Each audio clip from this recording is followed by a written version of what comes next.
Baik, bismillahirrahmanirrahim. Assalamualaikum warahmatullahi wabarakatuh.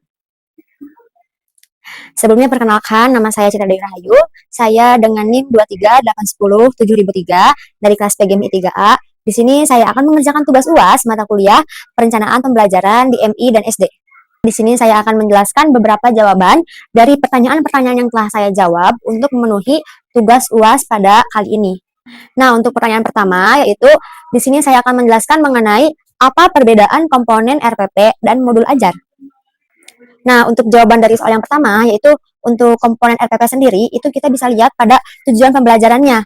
Nah, di tujuan pembelajarannya ini adalah kalau misalkan di RPP itu menyatakan apa yang ingin dicapai siswa dalam pembelajarannya. Nah, sedangkan pada komponen modul ajar tujuan pembelajarannya itu sama dengan RPP, tetapi pada modul ajar ini lebih terintegrasi dalam alur tujuan pembelajarannya. Untuk perbedaan yang kedua itu ada langkah-langkah pembelajaran. Nah, pada komponen RPP, langkah-langkah pembelajarannya ini yaitu rincian tentang metode dan kegiatan akan dilakukan selama pembelajaran. Tetapi pada modul ajar, langkah-langkah pembelajarannya itu lebih rinci dan terstruktur. Nah, ini tuh mencakup kegiatan yang lebih bervariasi. Selanjutnya itu untuk perbedaan yang ketiga, pada komponen RPP itu terdapat penilaian. Nah, metode ini itu untuk mengevaluasi pencapaian tujuan pembelajarannya. Sedangkan pada komponen modul ajar itu terdapat rencana asesmen. Nah, rencana asesmen ini termasuk asesmen awal dan akhir untuk mengevaluasi pencapaian tujuan pembelajaran. Nah, pada modul ajar sendiri itu terdapat media pembelajaran. Nah, media pembelajaran ini itu bisa menyediakan berbagai sumber belajar seperti teks, gambar, video, dan alat bantu lainnya untuk kelancaran pembelajaran. Nah, selanjutnya di sini saya akan membahas mengenai pertanyaan kedua, yaitu mengenai teori apa yang paling relevan untuk mendukung pentingnya tes diagnostik dalam perencanaan pembelajaran. Nah, menurut saya sendiri, teori yang paling relevan itu adalah teori konstruktivisme. Kenapa saya memilih teori konstruktivisme? Karena terdapat beberapa alasan yang membuat saya memilih teori tersebut. Alasan yang pertama yaitu pembelajarannya itu aktif.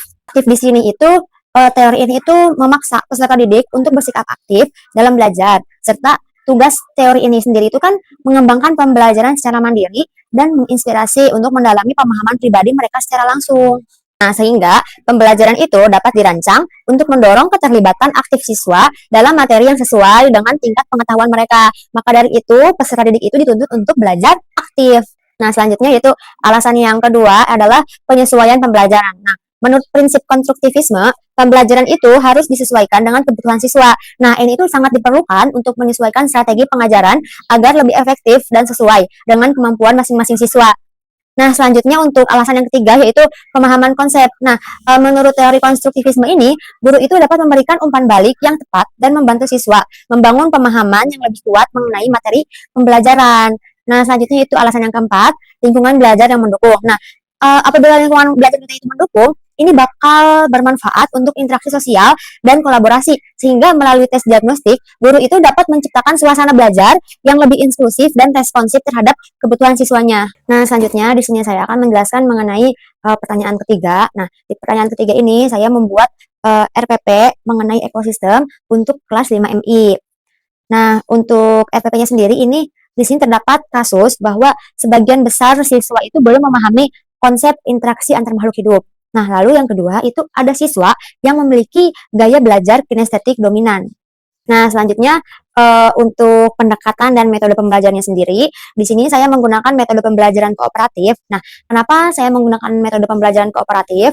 Karena metode ini itu dapat membantu siswa saling berinteraksi dan belajar dari satu sama lain. Nah, dalam kelompok kecil, siswa itu dapat mendiskusikan dan menjelaskan konsep interaksi antar makhluk hidup. Lalu untuk pembelajarannya sendiri, di sini saya akan memakai pembelajaran berbasis proyek. Nah, di sini siswa akan melakukan proyek sederhana untuk menciptakan model ekosistem. Nah, ini itu akan melibatkan penelitian, diskusi, dan presentasi yang sesuai dengan gaya belajar kinestetik siswa yang dominan. Nah, selanjutnya untuk pendekatannya sendiri, di sini saya menggunakan pendekatan kontekstual. Nah, pendekatan ini itu mengaitkan materi dengan kehidupan sehari-hari siswa. Misalnya, dengan mengamati ekosistem di sekitar mereka, seperti taman atau kebun.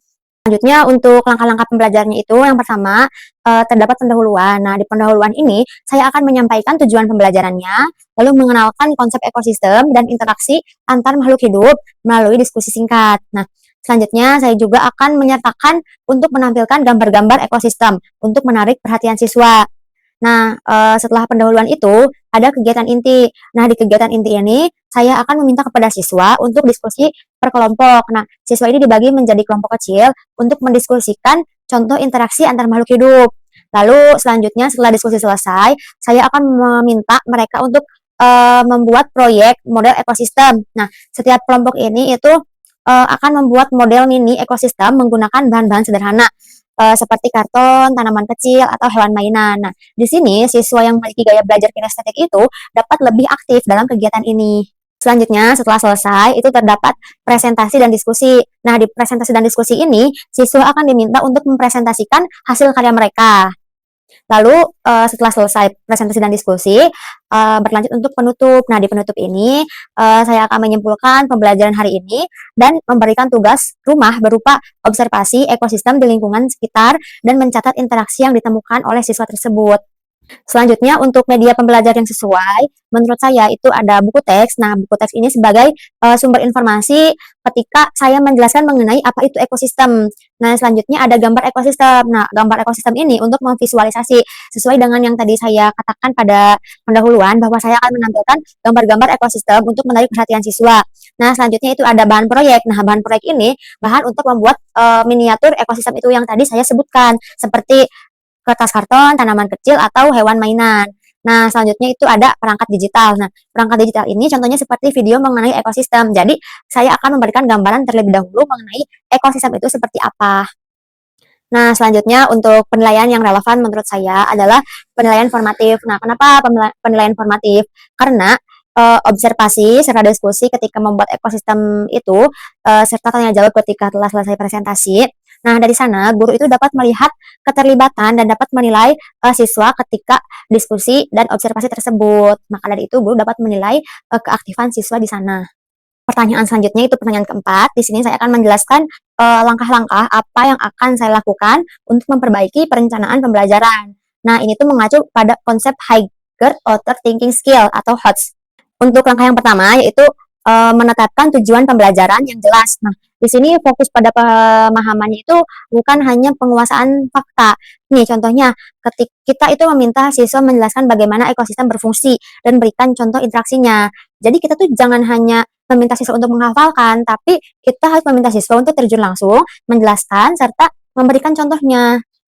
Selanjutnya yaitu yang kedua menggunakan metode pembelajaran yang aktif. Nah, untuk pembelajaran yang aktif sendiri di sini ada diskusi dan debat. Nah, hal ini itu dapat mendorong mereka untuk berpikir kritis dan mempertimbangkan dari berbagai sudut pandang masing-masing.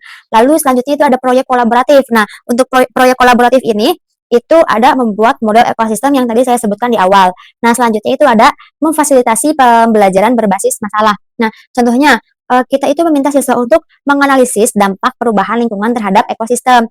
Selanjutnya yaitu menerapkan penilaian formatif. Nah, sesuai yang tadi ya, kita akan mengadakan penilaian formatif. Nah, ini itu saya akan memberikan pertanyaan terbuka. Nah, untuk mendorong, nah pertanyaan terbuka ini itu bermanfaat untuk mendorong siswa menjelaskan pemikiran mereka dan menunjukkan pemahaman konsep secara mendalam. Nah, selanjutnya itu ada memanfaatkan beragam media pembelajaran. Nah, untuk media pembelajarannya sendiri itu terdapat saya akan menggunakan video atau visualisasi gambar atau alat interaktif yang dapat membantu siswa untuk memahami konsep dengan cara yang lebih menarik. Nah, selanjutnya itu yang terakhir ada mendorong refleksi. Nah, di sini siswa itu akan saya ajak untuk menulis dan menerapkan apa yang telah mereka pelajari sebelumnya. Untuk pertanyaan terakhir, di sini saya akan menjelaskan solusi dari 3 kendala yang guru hadapi ketika mengintegrasikan nilai-nilai karakter ke dalam perencanaan pembelajaran. Nah, untuk kendala yang pertama yaitu kurangnya pemahaman guru tentang nilai karakter. Nah, ini itu dapat mengakibatkan kesulitan dalam merancang dan melaksanakan pembelajaran yang efektif. Nah, untuk solusinya sendiri, kita bisa mengadakan pelatihan workshop serta pengembangan modul pembelajaran untuk meningkatkan pengembangan karakter pada diri siswa dan gurunya sendiri. Selanjutnya itu kendala yang kedua yaitu keterbatasan waktu dan sumber daya. Nah, waktu di sini itu karena waktu untuk pengajaran itu sangat terbatas sehingga sulit menambahkan elemen pendidikan karakter ke dalam kurikulum yang sudah sangat padat. Nah, solusinya yaitu kita harus mengintegrasikan dalam kurikulum yang ada dengan menambah diskusi tentang nilai karakter. Nah, serta kita juga bisa memasukkan pemanfaatan sumber daya digital ke dalam pembelajaran. Nah, selanjutnya kendala yang ketiga yaitu perilaku siswa dan lingkungan sekolah. Nah, untuk solusinya sendiri itu kita dapat membangun budaya sekolah yang positif. Nah, seperti kita bisa model keteladanan dari gurunya sendiri. Jadi kita memberi contoh kepada siswa yang baik-baik dan hal positif lainnya kepada siswa agar perilaku siswa dan lingkungan sekolah itu balance dan siswa itu mengambil contoh yang baik-baik dari gurunya gitu.